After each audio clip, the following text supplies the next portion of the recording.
राधे राधे। कृष्णा कृष्णा कृष्णा, जय लड्डू गोपाल की, जय बाल गोपाल की। आप सभी भक्तों का हमारे चैनल पर स्वागत है। फ्रेंड्स, आज की वीडियो में आप जानेंगे एक सुंदर प्यारी सी मन मोह को छू लेने वाली सत्य घटना। काफ़ी समय पुरानी है, आज से करीब 50 साल पुरानी सत्य घटना है। एक तपस्वी बाबा हुआ करते थे, वो अयोध्या में रहते थे। वो अयोध्या में से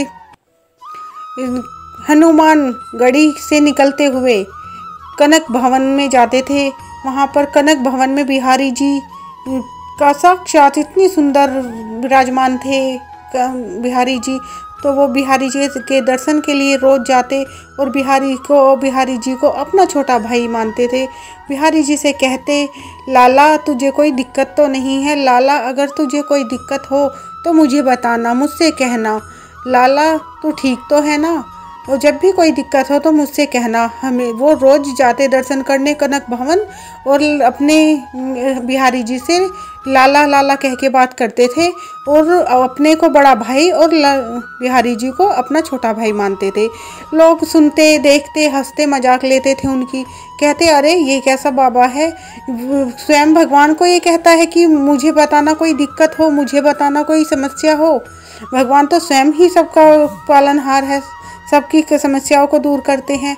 सब बड़ा मजाक लेते, बातें करते तरह तरह की। अरे ये बाबा तो पागल है, ऐसा है वैसा है, पता नहीं क्या क्या कहते थे।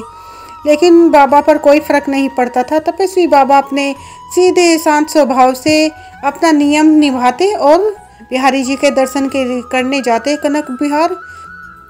इस तरह से वो रोज़ अपना पूरा नियम इस तरह से निभाते। एक दिन रात में मंदिर का जो पुजारी था उसके बेटे को चर्म रोग था, उसे हाथों पैरों में खुजली होती और उसको निशान पड़ जाते। एक बाबा से उसने पूछा, पुजारी ने, कि बाबा मेरे बेटे के ये चर्म रोग है, इसकी कोई दवाई बता दो।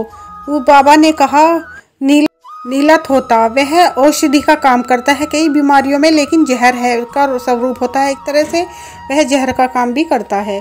तो वह पुजारी बाबा ने लाके पीस के कूट के जहाँ पर बिहारी जी का प्रसाद मिश्री का रखा रहता था, छोटी सी अलमारी में उसी के पास में रख दिया। वह पुजारी रात में बिहारी जी को दूध का भोग लगाता मिश्री डालकर, लेकिन अंधेरा काफ़ी था। एक दिन उसे पता नहीं चला और उससे भूल से मिश्री की जगह वह नीलत होता दूध में डाल दिया और वह मिलाकर अंधेरा हो रहा था, इसलिए उसे दिखाई नहीं दिया। दूध का कलर भी नीला पड़ गया और वह बिहारी जी को दूध का भोग लगा देता है। लेकिन और वह पुजारी बिहारी जी को दूध का भोग लगा के उस दूध को स्वयं बाद में पी लेता है। बिहारी जी तो सब जानते थे। बिहारी जी सोचने लगे, अगर मैंने ये दूध भोग लगा लिया और मेरे भोग लगाने के बाद ही पुजारी इस दूध को पी लेगा तो वह मर जाएगा। तो बिहारी जी ने कुछ ऐसी लीला की कि मंदिर के बाहर उसे पुजारी को घर से कोई बुलाने आ गया और पुजारी जी दूध का गिलास वहीं पर छोड़ के बिहारी जी के सामने चले गए और वह भूल गए। और फिर लोग मंदिर का ताला लगा के पुजारी जी चला जाता है। रात में बिहारी जी दूध का भोग लग जाता है तो वह जहर वाला दूध का भोग लगा के बिहारी जी का पूरा शरीर नीला पड़ना शुरू हो जाता है। बिहारी जी तपस्वी बाबा के पास जाते हैं रात में और कहते हैं, भैया उठो, मैं बहुत दिक्कत में हूँ। मैंने जहर वाला दूध पिया है, मेरा सारा नीला शरीर पड़ गया है। भैया मुझे बचाओ, भैया मेरी रक्षा करो, मेरी मदद करो भैया, मुझे बहुत जलन हो रही है।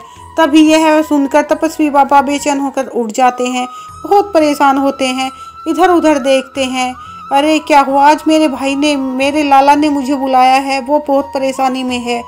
इस तरह से वो अपने कुटिया में से बाहर जाते हैं और जितने भी उनके आश्रम में बाबा रहते हैं उन्हें सबको उठाते हैं और कहते हैं, सभी उठ जाइए और अब ठंडाई बनाइए।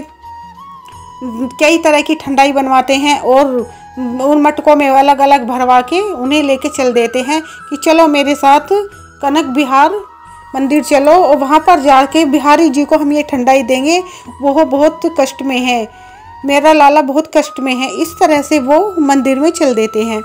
वहाँ पर वो रात का 1 बजा हुआ था और वो मंदिर की सीढ़ियों पे, कनक बिहारी की मंदिर की सीढ़ियों पे जाते हैं और वहाँ पर पुजारी के घर पे जाके खटखटाते हैं और पुजारी से मंदिर की चाबी लेते हैं।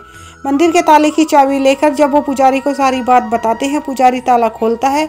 तो जब पुजारी सामने बिहारी जी को देखता है तो बिहारी जी का शरीर पूरा नीला नीला पड़ जाता है और पुजारी यह देखकर बेहोश होकर ज़मीन पर गिर जाता है। तभी तपस्वी बाबा कहते हैं, लाला ये क्या हुआ? लाला, हम तुम्हारे लिए बहुत ठंडाई लाए हैं, गुलाब जल लाए हैं, तुम ये पी लो। पहले वो लाला को गुलाब जल से स्नान कराते हैं, फिर उन्हें ठंडाई देते हैं और वह कहते हैं, लाला बताइए हम ये तुम्हें कैसे ठीक करें कि हमसे जो बन पा रहा है वो हम कर रहे हैं, पर तुम्हारा यह नीला शरीर कैसे ठीक होगा? धीरे धीरे वह नीला शरीर काला होता चला जाता है। यह काला शरीर कैसे ठीक होगा? काला रंग आपका सारा हो गया है। इस तरह से कह के फिर बिहारी जी कहते हैं, जो इस दूध को पी लेगा, जो व्यक्ति इस दूध को पी लेगा तो मैं सही हो जाऊंगा, मेरे शरीर से इस विश्व दूध का, जहर वाले दूध का असर खत्म हो जाएगा, लेकिन जो इस दूध को पी लेगा वो मर जाएगा। तपस्वी बाबा कहते हैं, लाला चिंता मत करो, मैं इस दूध को पी लेता हूँ। बिहारी जी कहते हैं, नहीं भैया, तुम इस दूध को नहीं पीना, मैं तुम्हें नहीं ऐसे देख सकता, तुम इस दूध को मत पीना। फिर तपस्वी बाबा कहते हैं, तो फिर कोई समाधान बताओ लाला, क्या करें? बिहारी जी कहते हैं, एक काम करो, 2 मन दूध मंगाओ, उसमें ये गिलासी वाला जहर वाला दूध मिलाकर सबको 1-1 चम्मच दे दो। यह खबर बिजली की तरह फैल जाती है और जितने भी आसपास के भक्त होते हैं वो सब मंदिर के बाहर आकर खड़े हो जाते हैं और कहते हैं, बिहारी जी के दर्शन कराओ, बिहारी जी के दर्शन कराओ। पुजारी को होश आता है, वह भी उठकर, और तपस्वी बाबा भी उठकर बाहर आते हैं और कहते हैं कि दर्शन तो कराएंगे, लेकिन अभी बिहारी जी को ठीक हो जाने दो। वो दूध वाली बात बाहर सबके सामने कहते हैं, सभी भक्त खड़े होते हैं। वो कहते हैं कि जो भी उस जहर वाले दूध को पी लेगा तो बिहारी जी ठीक हो जाएंगे। इतना सुनते ही भक्तों में एक यह आवाज़ आती है, ये वह दूध मुझे दे दो, वह दूध मुझे दे दो। आज के समय में तो स्वार्थी रिश्ते हैं, उस समय में तो ये था कि जितने भी भक्त मन और भाव से बिहारी जी को पूजते थे, पूजा करते थे, वह अपने आप को समर्पण करना भी जानते थे बिहारी जी के चरणों में। सब कहने लगे, हमें दे दो दूध, हम पी लेंगे, बिहारी जी ठीक हो जाएंगे, हमें दे दो दूध। यह बात तपस्वी बाबा बिहारी जी को बताते हैं।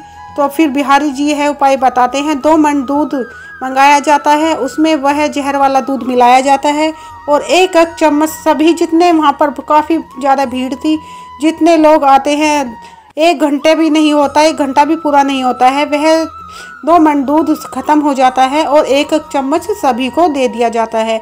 उससे किसी को कोई नुकसान भी नहीं होता है और बिहारी जी का कलर सफ़ेद होता चला आता है। जैसे सफ़ेद सुंदर प्यारे हमारे बिहारी जी हैं, वही रंग में हमारे बिहारी जी हो जाते हैं। और फिर अगले दिन इस तरह से सब बहुत प्रसन्न होते हैं, बिहारी जी के दर्शन करते हैं, सब अपने घर को लौट जाते हैं। तपस्वी बाबा भी बिहारी जी को प्रणाम करते हैं और कहते हैं, लाला कुछ दिक्कत हो तो बता देना, और दर्शन करके अपने घर को चले आते हैं। अगले दिन जब तपस्वी बाबा बिहारी जी के दर्शन करने के लिए जाते हैं तो जब देखते हैं कि हाथ में काला टीका बिहारी जी के रह जाता है, तपस्वी बाबा बिहारी जी से कहते हैं, लाला ये क्या काला टीका तेरे हाथ में लगा हुआ है, ये कैसे हुआ? बिहारी जी बताते हैं, तुमने 2 मन दूध, जो भिगोने का दूध था वो सब 1-1 चम्मच सभी भक्तों को दे दिया, लेकिन जो भिगोने में लगा हुआ दूध था वह किसी को पानी मिलाकर उसमें नहीं दिया, तो वह उसी का ही ये मेरी हथेली पर काला टीका लगा रह गया। तभी तपस्वी बाबा कहते हैं, तो लाला ये तो अच्छा नहीं लग रहा है, अगर ऐसा पता होता तो मैं ही उसे पी लेता, लेकिन अब तुम मेहंदी लगाकर इस काले टीके को छुपा लेना, ढक लेना, और सुंदर लगेंगे, आपके प्यारे से कोमल से हाथ मेहंदी लगाकर बहुत सुंदर लगेंगे और ये काला टीका भी नहीं दिखाई देगा। बिहारी जी को उसी दिन से हाथों में मेहंदी लगाई जाती है और आज भी कनक भवन बिहारी जी के मंदिर में आज भी बिहारी जी के हाथों में वह काला टीका दिखाई देता है और मेहंदी लगाकर उसे छुपाया जाता है। तो यह बिल्कुल सत्य घटना है। अगर मन में विश्वास होता है प्रभु के प्रति, सच्चे मन से प्रभु को प्यार करते हैं, प्रभु को पर विश्वास करते हैं, प्रभु की भक्ति करते हैं, तो प्रभु भी अपने मन की बात अपने भक्तों से कहते हैं। और जैसे प्रभु अपने भक्तों की रक्षा करते हैं, कभी प्रभु को अगर इच्छा होती है तो प्रभु भी अपनी सेवा अपने भक्तों से ले लेते हैं। इस तरह से ही प्रभु की सच्चे मन से भक्ति करें, सेवा करें, प्रेम और भाव से। और सबसे बड़ा है विश्वास। जहाँ विश्वास होता है वहीं भगवान होता है। विश्वास से भगवान की आराधना करें। इसी के साथ राधे राधे राधे। कृष्णा कृष्णा कृष्णा। जय लड्डू गोपाल की, जय बाल गोपाल की।